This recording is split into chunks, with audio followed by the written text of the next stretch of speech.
Hey everyone, it's Failed Shot back at another video, and we're going to be going over the March 2nd patch notes. It is a massive patch. I have not read any of it. We're just going to go in and give our first impressions.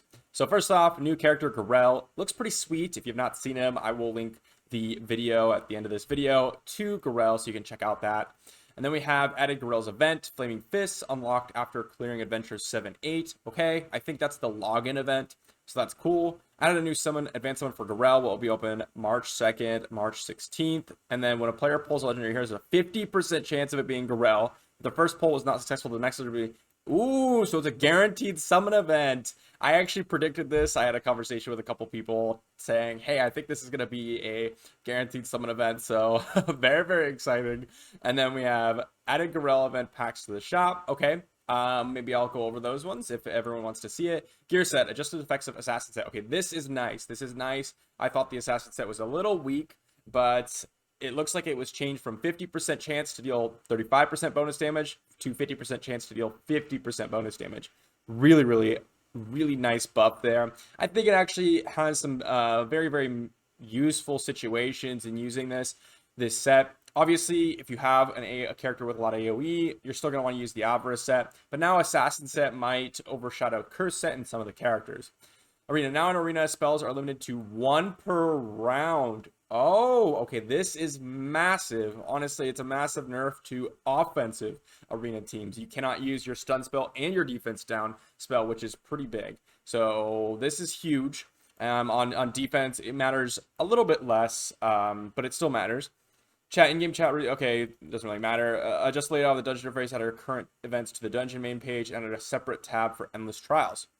Okay, little interface changes, that's really nice. Multi-battle, complete notification of double EXP bonus multi-battle. I like this. I sometimes had forgotten. So, guild boss, increase the HP bar limits of the guild boss. Okay, nice. All right, so here we go into the buffs / debuffs. First off, Ellen first on. Okay, this is exciting because I have this character. So before, deals 100% damage to an enemy and applies defense down for 2 turns. And then after, launches a joint attack. Okay, this is what I've been saying that they should add to her, is joint attacks. Is this good enough? Perhaps. This might put her on the map in regards to some earlier game team comps. I really like this. I think this is the right direction, and this is a big buff. I think this is a big buff. The only problem is it is random, so it really depends on what team comp you're using, but we're going to keep going here. Brand the Brilliant. Special. The basic special. Wait, the special into the basic. Lightning Impression. Increased damage from 100% to 150%, and then the ultimate increased damage. So this is actually interesting because Brand actually has a really high base attack. So now it looks like you might want to build him with a little bit more attack and crit damage, and it might give you a lot of success there. Maybe not just pure tank stats. Then we have Godfrey. Before, deals 100% damage and applies unhealable. Deals 100% damage and applies unhealable for 2 turns, and silence for 1 turn. Okay, so now we're silencing and unhealable on the special here, which is nice. And then the ultimate increases damage. I don't think the ultimate increased damage matters at all, but the silence is actually quite nice. Then we have Bulbera trait. Increase the health of revival from 30 to 60 to 50 to 80%. This is kind of unfortunate. I think Bulbera is one of the harder characters to deal with in Void Tower, in Endless Trials, and so buffing him to give him an extra 50 or 20% or 20% on each of the different revivals based on Ascension is pretty big. So that's a little unfortunate, I think, for most players. Then we have Tia. Oh, okay, this is exciting. Before, deals 100 damage with a 50% chance to apply Frozen. Chance is increased to 80% if the enemy is affected by Frostbite. After, deals 20% damage to enemies, plus 50% damage to the main target, and applies Frozen for 1 turn. 50% chance to apply Frozen to surrounding targets for 1 turn. Okay, this is really, really nice. So now she's doing 170% damage to the main target, 120% damage to all the other targets, and she's going to guarantee freeze the primary target, and then basically the same ability. So really, all this changes is for the primary target, whatever you select. This is pretty massive, to be honest. This cuts the RNG down quite a bit, and you're going to get a bunch more damage. I really like this buff, actually. Then we have Lydia. Before, dodge plus 20%. Ascended is plus 20%. Plus 20% when you're under 50% HP. And then after, it is Ascended grants plus 35% dodge and 20% lifesteal. Okay, so this is interesting because you're basically getting the Ascension 5 Lydia trait now just permanently. But if you have the Ascension 5, you're going to get plus 20% lifesteal, which I think is solid. Basically, Ascension 5 matters very, very little now, which is interesting. Then we have Yolanda. The special applies immune attack up for an ally for 2 turns. After it applies immune attack up to an ally for 2 turns, then grants the target a bonus turn at the end of the round. Nice buff. I like that. Kind of similar to Mary here. Ultimate Shield of Light decreases the cooldown from 6 to 5 turns. Crit resistance increased from 30 to 50%. Okay, that's nice. I still don't think it's quite enough for Yolanda to be really shining. She's okay in some scenarios, but not quite good enough. Then we have Savannah special. Increase the duration of crit damage up from 1 to 2 turns. This is good. I like this. Gives you some extra chance of using that crit damage up to with the ultimate there. Then we have the ultimate, adjust the effect of revenge. Before, attack increased by 20% max 3 stacks. After, increases. Okay, this is a really big buff, actually. So now you're getting closer to that maximum potential. Much, much closer or sooner in the battle, which is really, really nice. And then we have Hector, a special War Axe now will apply precision up to self. Okay, that's a nice little buff. And also, Ciara's basic will apply. Okay, this is pretty big too. If you kind of use them in a way where you get the precision up and then use the ultimates, you could avoid a lot of the deflections. Then we have Hydrisia. I'm really excited about this one. Let's see what it is. Attacks have a 50% chance to grant a bonus attack.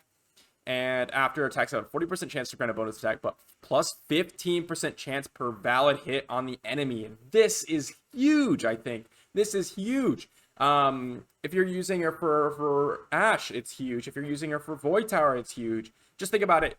On average, if you're using her in Void Tower and those types of game modes, you're going to hit 4 units, which means you're guaranteed to get a bonus attack. This is massive, and it changes things drastically for Hydrisia. Especially for if you're trying to use her to clear out those imps, you're guaranteed to get that bonus attack, which is absolutely amazing, amazing, amazing, amazing. Really like this change. I think it actually increases Hydrisia's value quite a bit. And honestly, she is even better in campaign now. She's even better in Endless Trials. I mean, just think about it. You're getting extra damage on that the trait passive. It's basically like an Evra hit, right? When you're ulting or when you're using your second skill on Hydrisia, you're going to get a trait proc. Just like Evra, which is really, really cool. Then we have Epic's Lightwing Zack trait now grants minus 38% damage when taking a critical strike. Okay. And then he gets 20% damage on his basic and his special. I don't know if this is good enough. Did they remove the bonus turns? I assume that they didn't, and they just gave him a Dragon Scale set for free and then increased his damage on his basic and his special. I don't think that's quite enough for Lightwing Zack, but it's nice nonetheless. Then we have Kane buff. Okay. Increases damage per hit from 30 to 50%. Okay, this is big. This is a big buff. And then now we'll apply a shield equal to 20% of max HP for 2 turns to self on the ultimate. That basic is actually hitting for quite a bit of damage now, which is pretty crazy. I think this is, what is this? 300% multiplier on the basic if you get all 6 hits for Kane now, which is crazy. Thomas. Okay, this is cool. Before, when HP is above 50%, attacks have 15%, or 30% chance to apply stun. When below 50%, it's true damage, okay? After, when HP is above 50%, attacks have a 30% chance to apply stun for 1 turn. And then when you ascend it, when taking damage more than 30% of the character's max HP, grants a shield equal to 30% of max HP for 2 turns. I think I like the previous trait a little bit better, to be honest. But let's just see here. Basic increases damage from 100% to 120%. Nice. Special / passive, increase damage from 100 to 120%, and we'll have a 50% chance. Okay, so that's nice. It just gave him a little bit more damage. I think I like the previous passive a little bit better oftentimes. We'll have to see. Usually when you're using Thomas, you're going to be using him in Tulpa, and you'd rather have the extra true damage because you don't want to risk him dying anyways. But maybe you can build him with less stats and then just rely on the shield from now on. So there we go. Lordrick, basic, now deals damage equal to 3% of the character's max HP. This is pretty big. That's pretty big, actually. I don't think it's enough for Lordrick to be amazing, but definitely a good change. Virgil trait, Arcane Signature and Arcane Signature effect increases true damage from 10 to 20% and will cover 10%. Okay, this is actually pretty big. 20% damage. You could use this against bosses and such. Maybe I should start testing it. I mean, obviously, you can only use it in Ashe, and there was a viewer, Merciful, that she posted a video and everything. It's actually a really fun comp if you want to check it out. I'm not sure what it's titled, but it's actually a really fun comp, and definitely a cool change there. And then we have ultimate from Hugh. Blade Dance now will apply damage, decrease damage taken for 2 turns. Okay, nice. And then we have trait for Borden. Now will apply stealth for 1 turn at the start of battle. That's quite nice as well. It's a small buff, but quite nice. Then we have Magnar, basic, brutal thrust, increased damage from 60 to 100%. Applies defense down for 2 turns. Removed if the enemy is affected by defense down. Applies defense down 2 for 2 turns. Okay, I like the extra damage. And then it's a rework. Okay, change to a passive skill. When HP is below 50%, grants a shield for 2 turns. If this character already has a shield, it immediately grants a bonus turn. Can be triggered every 2 rounds. Okay, nice. And then we're getting 30% damage on the ultimate. Removed if the target is affected by stun, then grants. Okay. I'm not sure if that's a buff or a nerf, but I think in general you're probably not going to have a lot of stuns in the enemy, so I think that's overall a buff. Then we have spell adjustments. Rage Aura now does 30% attack. Okay, so this is a big nerf to Rage, and Water Prison will now apply stun on one enemy for 1 turn and remove 1 of their positive effects. Okay, this is massive. This is honestly probably the biggest change of the whole patch, in my opinion. This Water Prison spell. Water Prison is so crucial for Arena. It's crucial for Queen. It's crucial for Void Tower. All of those game modes change. If they have more than 1 buff, it really puts that spell into RNG. If you're using it in Queen, it may not even be worth running Water Prison anymore. But then again, there's not really many other spells to run. This probably changes the requirements for Queen comps earlier game. This is going to make Queen much more difficult, I think, in regards to clearing out the boss at the end there. It's not going to change the waves at all. And so if you're surviving on the waves, you're probably going to be surviving on the boss anyways. So I think it will change the boss fight quite a bit, but I don't think it will actually change the requirements for early game Queen comps too much now that I'm thinking about it a little bit more.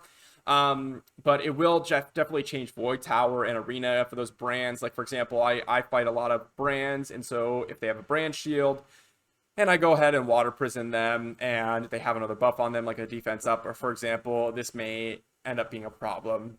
And then we have graphics and UI optimization. Optimize the effects during battle. Okay, for some characters. Optimize the ultimate skill animation for some characters.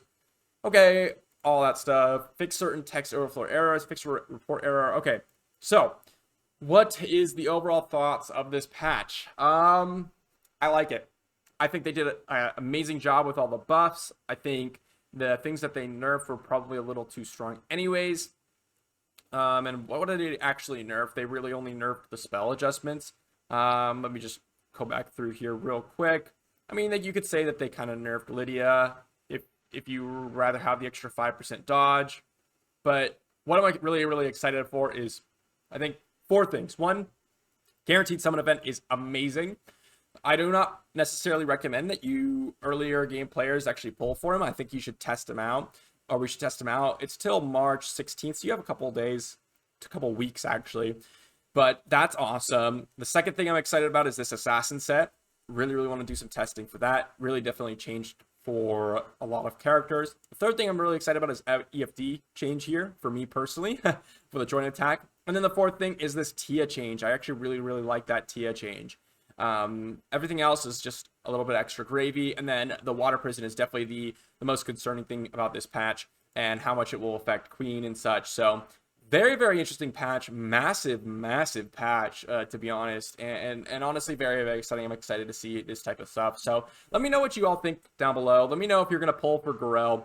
And if you are, let me know if you get him in the Discord, because I will be, looking out for him. You'll probably need 202 summons if your luck is like mine. So at least on my main account.